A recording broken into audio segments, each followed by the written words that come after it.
চাৰিওফালে বানপানীৰ তাণ্ডৱ আৰু এই বানপানীৰ তাণ্ডৱৰ মাজতে আচলতে জীৱন নিৰ্বাহ কৰি থকা এইসকল লোকৰ আমি দুখ দুৰ্গতি দেখুৱাবলৈ যত্ন কৰিছোঁ।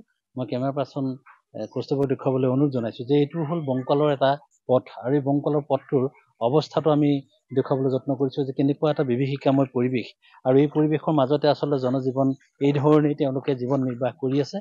দেখুৱাইছোঁ যে ৰাইজে পানী শুকাই যোৱাৰ লগে লগে এই ধৰণে তেওঁলোকে কেনেকৈ যাতায়াতৰ পথটো ব্যৱহাৰ কৰিব পাৰি তাৰ ওপৰত ব্যৱস্থা গ্ৰহণ কৰিছে, নিজেই হাতে হাতে কোৰ লৈছে আৰু এনেকৈ পানীৰে তছনছ কৰি ছিঙি পেলালে গোটেই ৰাস্তাটো। আৰু এয়া এতিয়া বোকাময় পৰিৱেশ, ইয়াত কোনো ধৰণৰ যাতায়াতৰ পৰিৱেশ নাই।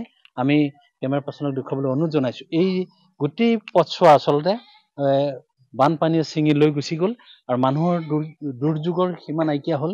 এইবিলাক ঘৰ এই পানী যদিও শুকাই গ'ল, এতিয়া দুৰ্যোগে তেওঁলোকক লগেৰা নাই। এই দেখুৱাইছোঁ আমাৰ এইসকল লোকে তেওঁলোকে নিজেই আচলতে হাতে কামে কৰি পেলাই এই ধৰণে তেওঁলোকে এই ৰাস্তাটো কেনেকৈ ব্যৱহাৰ কৰিব পাৰে বা ছাত্ৰ ছাত্ৰীসকল বা অন্যান্য লোক কেনেকৈ অহা যোৱা কৰিব পাৰে তাৰ এটা ব্যৱস্থাত তেওঁলোক নিজেই লাগিছে, হাতে কামে লাগিছে। দাদা, এইটো পথটো বানপানীয়ে ছিঙি লৈ গুচি গ'ল। হয় হয়, এই বানপানীয়ে ছিঙি চাইছে এতিয়া। এইফালেদি আমাৰ এইটো বংকল চিনিয়ৰ বেছিক স্কুল আছে, এইফালেদি প্ৰায় এলেংমাৰী, জিৰিগাঁও, ভলুকাগুৰি প্ৰায়বিলাক ল'ৰা এইফালেদি অহা যোৱা কৰে।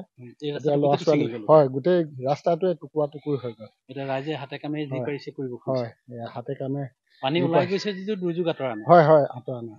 হয়, চাৰিওফালে খোৱা পানীকে আৰম্ভ কৰি সকলোফালে হাহাকাৰ পৰিৱেশ।